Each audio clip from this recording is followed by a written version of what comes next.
Dando continuidade às nossas tendências metodológicas, em que nós terminamos na questão do positivismo de Comte e principalmente na questão crítica ao positivismo de Comte, entraremos agora no chamado materialismo histórico dialético de Marx. Marx, influenciado pela dialética hegeliana, pela análise da religião, pela noção de valor do trabalho de Adam Smith, de Ricardo e de socialistas utópicos, criou uma tendência metodológica com os seguintes fundamentos. A base da sociedade e do próprio homem é o trabalho. As ideias devem ser analisadas a partir da compreensão do modo de produção, que é a economia, que caracteriza um momento histórico de uma sociedade, o que não implica que elas, ou seja, as ideias, estejam sempre em consonância com a ordem vigente. Ainda dentro do materialismo histórico dialético de Marx, o homem se faz historicamente. Não existe como entidade ou essência anterior à experiência histórica que o constitui e através da qual se faz o homem. Ao fazer sua história, em condições determinadas, passa a ser determinado e determinante pela natureza e por outros homens, à medida que transforma a natureza para satisfazer suas necessidades básicas e nesse processo cria novas necessidades que também se transformam. O conhecimento científico para Marx é uma ferramenta de compreensão e de transformação da sociedade humana, o que implica a ausência de neutralidade da ciência, uma vez que estará analisando sempre uma forma histórica de um determinado ponto de vista, o da classe explorada. Uma classe apresenta seus interesses como sendo de toda a sociedade. O conhecimento se apresenta como aparência, uma vez que não revela suas condições históricas de produção. Uma análise histórica e dialética, portanto, seria aquela que alcançaria a essência dos fenômenos, revelando-os como interrelacionados com outros fenômenos, com os quais e a partir dos quais constituem totalidades dinâmicas. Agora, vamos abordar a questão do neopositivismo. Empirismo lógico contra o pensamento metafísico. No neopositivismo, o conhecimento produzido pela ciência deve servir como uma ferramenta para transformar a realidade. Neopositivismo trata de uma concepção empirista e positivista, isso é, só existe conhecimento real, legítimo, baseado numa experiência empírica. Estão lembrados quando falamos de conhecimento. Pela aplicação do método da análise lógica ao material empírico, busca-se o ideal da ciência e da chamada ciência unificada. O uso de linguagens históricas são parciais, uma vez que carregam em si mesmas concepções metafísicas do mundo e, portanto, o conhecimento produzido pela razão pura, independente da experiência empírica, não seria legítimo para o neopositivismo. Agora vamos abordar a fenomenologia, que tem como precursor Brentano e foi elaborada por Husserl. Opõe-se à separação entre o objeto e sujeito. Lembram-se da relação que nós falamos no início, sujeito e objeto? Para esse pensador, ele se opõe totalmente a que haja uma separação, ou seja, é preciso pensar na unificação dos dois.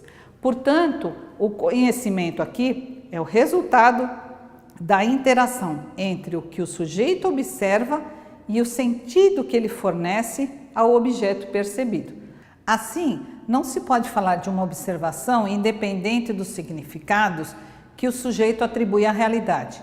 Por isso, fala-se em fenômenos nessa tendência e em intencionalidade, ou seja, o fenômeno é algo que aparece para a consciência, que é sempre a consciência de algo. Os fatos na fenomenologia se constituem a partir dos sentidos conferidos a ele e pela consciência.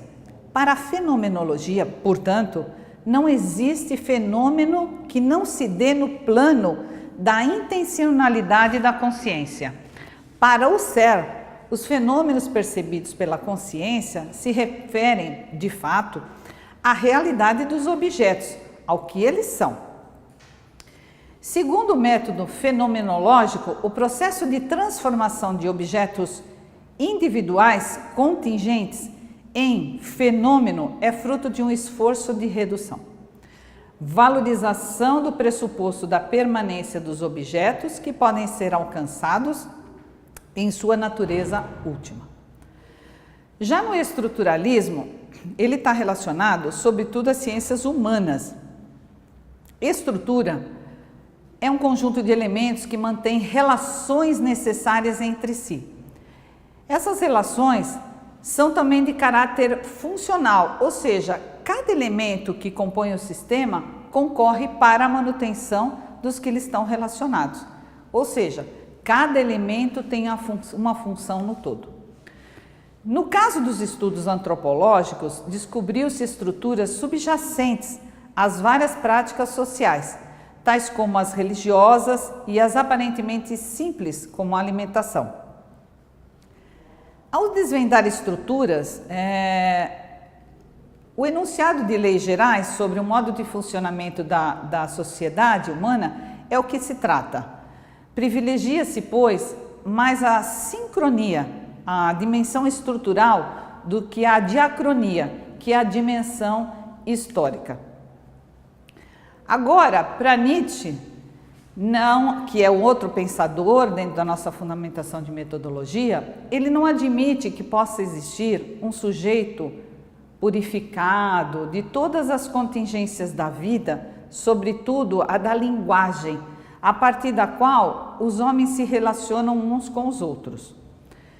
Para ele, o objetivo da ciência seria se situar em um jogo de poder, uma vez que se trata de dominar a natureza e regular as relações com os outros homens a partir de critérios inventados e não descobertos durante a história da humanidade.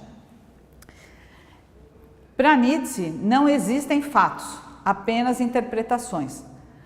Ou seja, no processo de reconhecimento da realidade ou elaboração de conceitos, diferenças individuais de um determinado aspecto da realidade são eliminadas em virtude de uma valorização do que as particularidades teriam em comum. Os conceitos são formulados à medida que o homem precisa dominar a natureza e se comunicar com outros homens, se comunicar em sociedade, em razão da questão de sobrevivência como espécie. Para efeito de comunicação entre os homens e manipulação da natureza, aqui se privilegia uma lógica da identidade, isto é, prioriza-se aspectos abstratos do real. A realidade não é entendida como uma coisa, mas como um processo, como um vir a ser que se apresenta de modo contingente, particular. Um modo de ser, de existir de cada individualidade. Na verdade, é possível uma redução do particular para um universal. Já na escola de Frankfurt, que abriga nomes como Adorno, Benjamin Marcuse, Fromm e Habermas, o modelo positivista é o tratado. A realidade social aqui é tomada como coisa que deve ser descrita pelo pesquisador e passa a se constituir como um objeto a ser dominado e utilizado conforme determinados objetivos que são questionados e que, na verdade, são irracionais, na medida que refletem contradições do modo de produção capitalista. Para os autores da escola de Frankfurt, existe uma razão instrumental, que é a racional, apenas na aparência, porque, na verdade, justifica a exploração indeterminada da natureza, o desrespeito pelas diferenças culturais e a violência. Portanto, é a partir dessa falência do projeto iluminista que a Escola de Frankfurt propõe o conhecimento da sociedade entendida como um processo dinâmico, histórico, mutável, dialético. Aqui estamos diante de um debate entre o pressuposto da permanência e o da transformação. O modo de produzir conhecimento proposto pela Escola de Frankfurt, ou seja, pelo positivismo, é em última análise irracional, porque reforça a irracionalidade do sistema capitalista, do qual ele mesmo é um produtor, e faz com que não se possa falar mais na historicidade dos acontecimentos humanos. O objetivo principal da Escola de Frankfurt é, pois, lutar no campo da teoria crítica do conhecimento, contra perspectivas metodológicas que, como o positivismo, naturalizam a realidade a partir de pressupostos metafísicos sobre a regularidade dos fenômenos. Não se pode falar em neutralidade da ciência de forma bastante clara. O compromisso ético e político da Escola de Frankfurt é a luta contra a morte do sujeito crítico. Ainda a escola é uma das principais representantes da perspectiva interacionista. Cooper concorda, já um outro pensador, concorda com a posição realista dos neopositivistas, ou seja, mantém parte do pressuposto que existe uma realidade independente do sujeito, que deve ser pesquisada, descrita, mas discorda com eles, ao considerar que não existe observação ateórica, ou seja, destituída dos pressupostos teóricos que dirigem o olhar do observador. Para Popper, os dados de uma pesquisa estão sempre impregnados por pressupostos teóricos. Para ele, só há uma maneira de conferir credibilidade ao conhecimento produzido pela ciência. O pesquisador deve, o tempo todo, tentar refutar ou falsear hipóteses. Lembram-se das hipóteses. O pesquisador é ativo, dirige a pesquisa na medida em que elabora essas hipóteses a partir dos seus pressupostos, ou seja, dos conhecimentos anteriores, e planeja pesquisas no sentido de refutá-las. Para Kant, os cientistas trabalham a partir de um quadro de referência teórico, o paradigma, que possibilita a construção de determinados procedimentos de observação e experimentação. Quando uma teoria se impõe como adequada, torna-se um modelo a partir do qual novas descobertas são realizadas, então o conhecimento é acumulado à medida que os resultados produzidos não se contrapõem aos princípios básicos do paradigma. Quando os resultados diferentes dos esperados acontecem, as chamadas anomalias, começam a aparecer, o paradigma vigente começa a entrar em crise. Segundo, com um conjunto cada vez maior de anomalias acaba por produzir uma verdadeira revolução científica. Nesse quadro de acumulação e revolução, o cientista aparece como participante ativo do processo de produção do conhecimento, uma vez que, de um lado, parte de pressupostos anteriores, a investigação propriamente dita. De outro lado, ele está atento às anomalias e elabora novos paradigmas. Portanto, aqui o cientista tem um papel interacionista na produção de conhecimento. E a concepção da realidade não é reduzida a um modelo explicativo. Feyerabend propõe a contraindução, ou seja, utilizando a imaginação, deve-se buscar novas interpretações, recorrendo-se a teorias falseadas. Para ele, não existe norma científica que não tenha sido violada para se obter novos conhecimentos. Ele defende o anarquismo epistemológico, já que concebe as ciências sem uma racionalidade única. Para ele, o único princípio que não inibe o progresso é tudo vale. O cientista, portanto, deve tornar sua teoria persuasiva por meio de recursos retóricos de propaganda para convencer inclusive a comunidade científica. Lakatos, por sua vez, considera a opção por determinada teoria como uma questão histórica e comparativa. Para ele, as teorias são fruto de um programa de pesquisa amplo. E cada programa de pesquisa é composto de núcleo, um cinto de proteção de suposições, um conjunto de diretrizes que orientam a modificar as teorias. Como cada objeto de investigação tem sua peculiaridade, essas peculiaridades vão surgir como diretrizes heurísticas do objeto a ser estudado. O pragmatismo tem os seus principais representantes em Dewey, James, Price e Roth.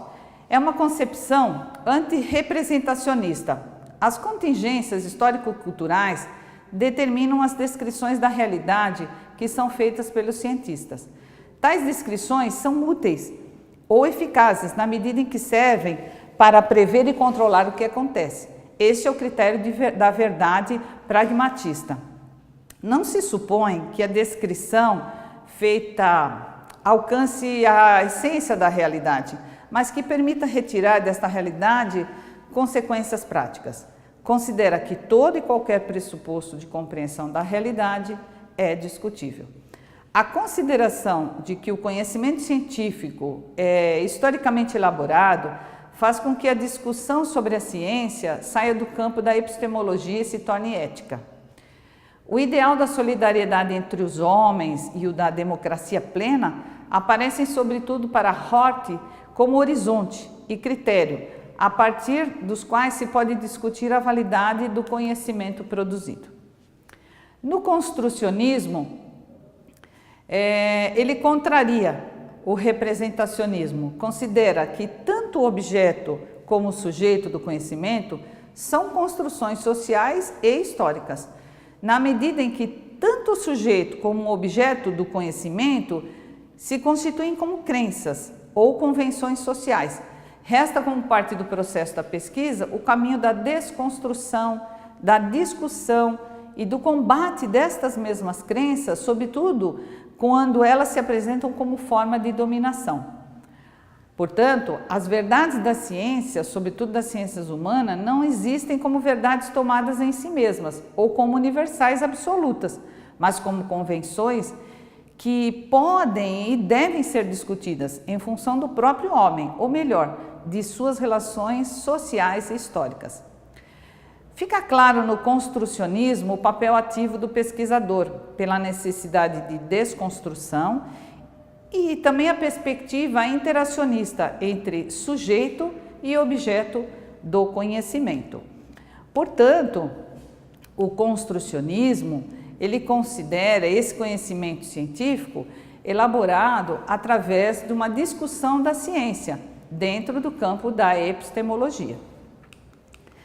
Dentro da aula de hoje, fazendo um apanhado geral, o que podemos verificar dentro dos chamados conhecimentos e pensadores da questão da introdução à pesquisa científica e principalmente as teorias dentro das principais tendências metodológicas, o que nós vimos foi o pós-dogmatismo medieval, vimos a questão do racionalismo de Descartes dentro do empirismo, chamamos a questão do iluminismo e do empirismo de Hume, falamos de Kant e de Hegel.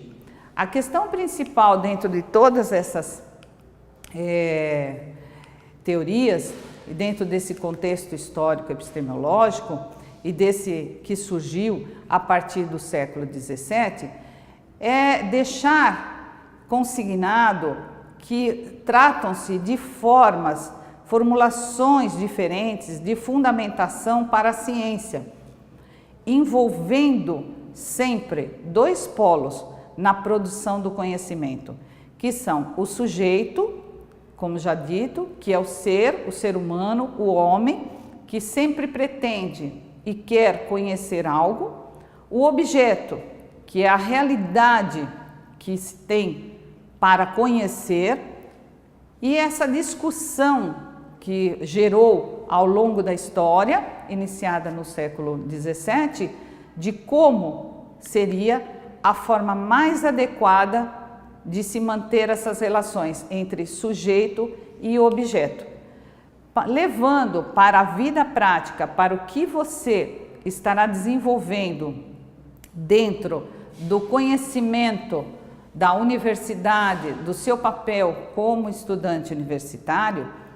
Essas questões do contexto histórico vão te elucidar como esse pensamento foi evoluindo, o pensamento do quê? Do conhecimento, da evolução do conhecimento científico e da necessidade de se encaixar as pesquisas, de verificar o quanto houve uma evolução até a chegada dos dias atuais. Vimos os vários pensadores dentro das rupturas que romperam com o processo epistemológico da modernidade, que foram Nietzsche, Frankfurt, Popper, Kuhn, Lakatos. Vimos principalmente o pragmatismo, o construcionismo, ou seja, todas as tendências dentro das chamadas tendências metodológicas, desde o pós-dogmatismo medieval, que vem com o racionalismo de Descartes, o empirismo, vimos a chamada física newtoniana, chamamos o iluminismo através do empirismo de Hume, de Kant e de Hegel, e no século XIX, pós-revoluções industriais e francesa, vimos a questão do positivismo de Comte e o materialismo histórico dialético de Marx. Como vocês puderam observar, como você pôde observar dentro de toda a nossa colocação, em todos os momentos nós nos referimos ao conteúdo anterior, principalmente o do conhecimento, da necessidade que você tem de estar relacionando o conteúdo anterior com o conteúdo atual. Chamamos a sua atenção para essa relação da ciência, do conhecimento, das hipóteses e da pesquisa, para que você possa, ao longo do seu desenvolvimento, travar uma relação de conhecimento para que, ao longo das aulas que você estará aqui conosco, você possa elaborar esse pensamento dentro da disciplina de introdução à pesquisa científica. E agora, por essa aula, é o que tínhamos para você. Eu te encontro na próxima aula.